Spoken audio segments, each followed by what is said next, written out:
बच्चों, एक बार फिर मेरे YouTube channel tour with knowledge पर आपका स्वागत है।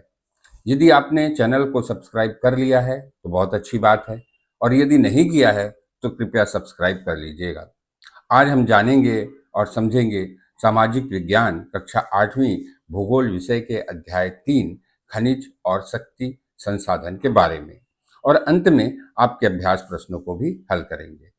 आगे बढ़ने से पहले मैं आपसे अपेक्षा करता हूं कि आप वीडियो को ध्यान से सुनेंगे, क्योंकि सुनने से ही अध्याय की बहुत सी बातें आपको समझ में आ जाएगी। वर्तमान समय में हमारे आसपास चारों तरफ खनिज और शक्ति का उपयोग होता है। इसके बिना हम जीवन की कल्पना भी नहीं कर सकते। हमारे पढ़ाई में उपयोग आने वाले प्लास्टिक के बैग, प्लास्टिक के कंपास बॉक्स, पेंसिल की लीड, पानी की बोतल, हमारे जूते, नायलॉन के मोजे, साइकिल, खाना खाने की थाली, गिलास, नमक आदि सभी चीजें या तो खनिज पदार्थ से बनी हैं या उसके बाई प्रोडक्ट से बनी हैं। बाई प्रोडक्ट उसे कहते हैं जब किसी चीज से उसका मुख्य अंश निकाल लेने के बाद जो शेष बचता है उसे हम बाई प्रोडक्ट कहते हैं। जैसे गन्ने से रस निकालने के बाद जो शेष छिलका बचता है वह गन्ने का बाई प्रोडक्ट हुआ। वह गन्ने के इस तरह ही हम पेट्रोलियम के जो कच्चा पेट्रोलियम रहता है उससे जब हम डीजल, पेट्रोल आदि निकाल लेते हैं तो उसका जो बाई प्रोडक्ट या शेष भाग बचता है उससे प्लास्टिक के दाने बनाए जाते हैं, जिसे गला करके प्लास्टिक के सामान बनाए जाते हैं। इसी तरह हम शक्ति का उपयोग होता है। यदि स्कूल ऑटो से आते हैं तो ऑटो को शक्ति कहाँ से मिलती है? डीजल या पेट्रोल से मिलती है। स्कूल के पंखे, बिजली, बल्ब या लाइट की शक्ति कहाँ से मिलती है? विद्युत से मिलती है। तो हम शक्ति का उपयोग करते हैं। कुल मिलाकर के बिना खनिज और शक्ति के हम जीवन की कल्पना भी नहीं कर सकते हैं। खनिज मुख्यतः दो प्रकार के होते हैं, पहला धात्विक और दूसरा अधात्विक खनिज। ये दो प्रकार कौन से हैं? लौह और अलौह खनिज। एक प्रश्न यह भी उठता है कि आखिर खनिज क्या है? खनिज किसको कहते हैं? खनिज अवयवों की के अनिश्चित संगठन वाले एक या एक से अधिक खनिजों का एक समूहन है। पूरे संसार में खनिज का वितरण भी असामान्य है। कहीं सोना अधिक मिलता है तो कहीं तांबा, तो कहीं लोहा। संसार में कुछ ऐसे देश भी हैं जहां किसी भी खनिज का उत्पादन नहीं होता, जैसे स्विट्जरलैंड। खनिज अनवीकरणीय संसाधन है, अतः इसका बर्बादी से हमको बचना चाहिए, संरक्षण करना चाहिए, क्योंकि यह फिर से पैदा नहीं होगा। अब हम शक्ति अर्थात ऊर्जा संसाधन के बारे में भी जान लेते हैं। ऊर्जा में कुछ ईंधन के रूप में उपयोग होते हैं, जैसे कोयला, गैस। आजकल ऊर्जा के रूप में पेट्रोलियम उत्पाद का उपयोग भी बहुत अधिक हो रहा है, जैसे पेट्रोल, डीजल, गैस आदि। पेट्रोलियम शब्द लैटिन भाषा के दो शब्दों पेट्रा अर्थात शैल और ओलियम अर्थात तेल, जिसका अर्थ हुआ शैल तेल या पत्थर का तेल से हुई है। अब ऊर्जा भी दो प्रकार के होते हैं। पहला परंपरागत ऊर्जा, जिसके बारे में मैंने आपको ऊपर बताया, और दूसरे में आते हैं गैर परंपरागत ऊर्जा। आज के समय की आवश्यकता गैर परंपरागत ऊर्जा है, क्योंकि यह कभी समाप्त होने वाली नहीं है, जैसे सौर, पवन ऊर्जा, ज्वारीय ऊर्जा आदि। सौर ऊर्जा का प्रयोग आजकल बहुत अधिक होने लगा है, क्योंकि हमारी सरकार भी सौर ऊर्जा या सौर प्लेट लगाने के लिए मदद कर रही है। बच्चों, आइए अब आपके अभ्यास प्रश्नों को भी हल कर लेते हैं। पहला है, निम्नलिखित प्रश्नों के उत्तर दीजिए। पहला, प्रतिदिन आपके उपयोग में आने वाले 3 सामान्य खनिजों के नाम बताइए। इसका उत्तर है, प्रतिदिन हमारे उपयोग में आने वाले खनिजों में पहला नमक, दूसरा लोहा और तीसरा एल्यूमिनियम है। दूसरा प्रश्न है, अयस्क क्या है?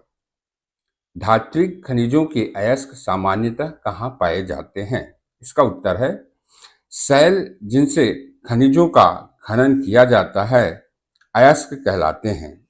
धात्विक खनिजों के अयस्क आग्नेय और कायांतरित चट्टानों में पाए जाते हैं। तीसरा प्रश्न है, प्राकृतिक गैस संसाधनों में संपन्न 2 प्रदेशों के नाम बताइए। इसका उत्तर है प्राकृतिक गैस संसाधनों से संपन्न प्रदेशों में पहला कृष्णा गोदावरी का डेल्टा प्रदेश अर्थात आंध्र प्रदेश और दूसरा त्रिपुरा है। प्रश्न चौथा है कि निम्न के लिए आप ऊर्जा के किन स्रोतों का सुझाव देंगे?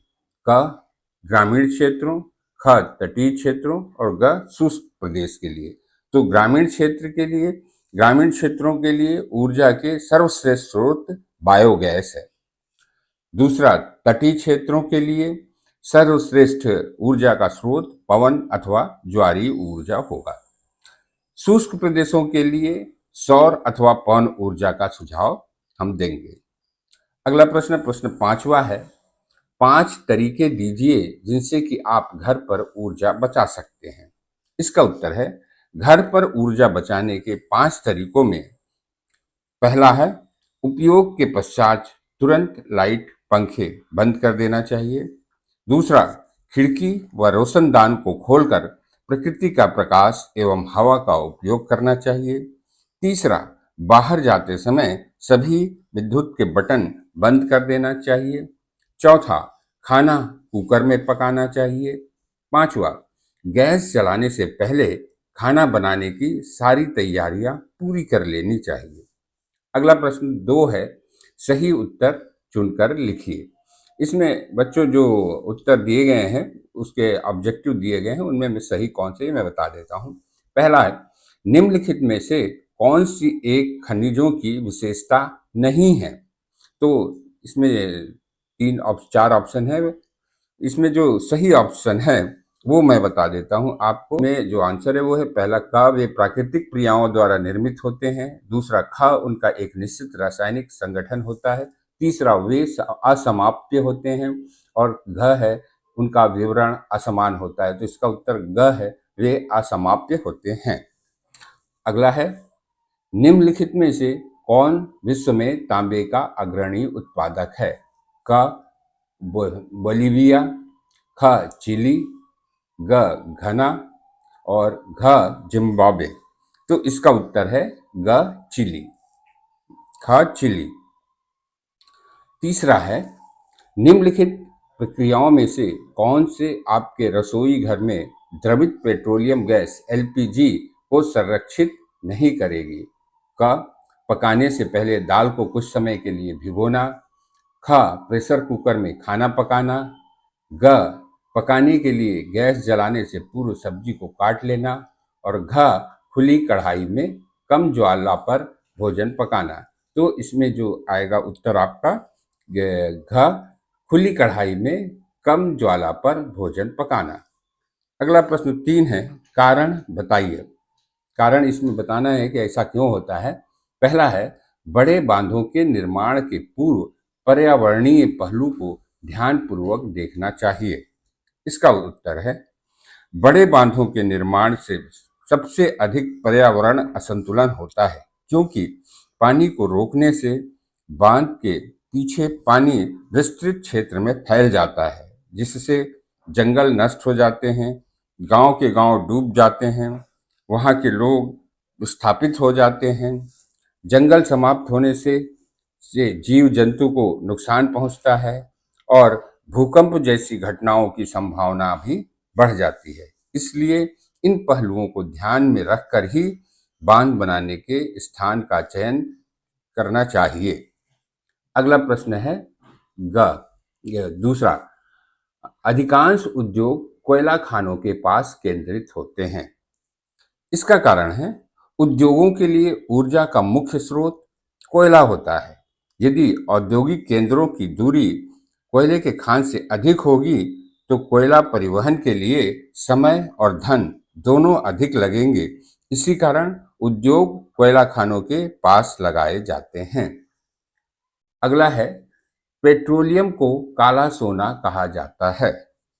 तो इसका उत्तर है, पेट्रोलियम और इससे बने उत्पाद बहुत अधिक मूल्यवान हैं, इस कारण इसे काला सोना कहा जाता है।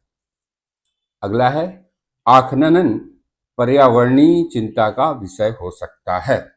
इसका उत्तर है, पृथ्वी की सतह पर आसानी से खोद कर निकाले जाने वाले खनिज को अखनन कहते हैं। क्योंकि ये आसानी से खोद कर निकाले जाते हैं, इस कारण आसपास में धूल का प्रदूषण फैलता है। धूल हवा में मिलकर लोगों के फेफड़े तथा त्वचा पर जाती है और श्वास एवं त्वचा रोग जैसी बीमारियों को जन्म देती है। अगला है, निम्नलिखित में अंतर स्पष्ट कीजिए। पहला क्या है, पहले किसमें अंतर स्पष्ट करना है, परंपरागत और गैर परंपरागत ऊर्जा। तो इसका उत्तर है, परंपरागत स्रोत में जो लंबे समय से सामान्य उपयोग में लाए जा रहे हैं, जैसे कोयला एवं पेट्रोलियम। इसी तरह गैर परंपरागत ऊर्जा में जो वो ऊर्जा जो नवीनीकरणीय होते हैं, उन्हें गैर परंपरागत ऊर्जा कहते हैं, जैसे सौर ऊर्जा, पवन ऊर्जा, ज्वारीय ऊर्जा। अगला है प्रश्न, बायोगैस और प्राकृतिक गैस। इसका उत्तर है, बायोगैस जैविक अपशिष्ट जैसे मृत पौधे, जीव जंतुओं के अवशेष, गोबर, रसोई के अपशिष्ट से उत्पन्न मीथेन और कार्बन डाइऑक्साइड गैस को कहते हैं। यह खाना पकाने और प्रकाश के काम आता है। प्राकृतिक गैस, यह गैस पेट्रोलियम निक्षेपों के साथ पाई जाती है और तब यह निर्मुक्त होती है। इसका उपयोग घरेलू और वाणिज्यिक ईंधन के रूप में किया जाता है। अगला है, लौह और अलौह खनिज। इसका उत्तर है, लौह खनिज में वे खनिज आते हैं जिनमें लोहे का अंश होता है, जैसे लौह अयस्क, मैग्नीज। अलौह खनिज में ऐसे खनिज आते हैं जिनमें लोहे का अंश नहीं होता है, जैसे तांबा, सीसा। अगला है, धात्विक और अधात्विक खनिज। धात्विक खनिज में धातु कच्चे रूप में होती है, जैसे लौह अयस्क, बॉक्साइट, मैग्नीज आदि। अधात्विक खनिजों में धातुएं नहीं होती हैं, जैसे चूना पत्थर, अभ्रक, जिप्सम। बच्चों, ये क्रियाकलाप जो दिया गया है, ये क्रियाकलाप का प्रश्न आप स्वयं कर लीजिए, क्योंकि ये आपके समझने के लिए उचित रहेगा कि इसमें आप कुछ मेहनत करें, आप कुछ ध्यान दें। ये वीडियो से आपको नहीं हल करवाया जा सकता। बच्चों, फिर भी मैंने इस वीडियो में यह प्रयास किया है हमेशा की तरह कि आपको मेरे इस वीडियो से कुछ ज्ञान अवश्य प्राप्त हो।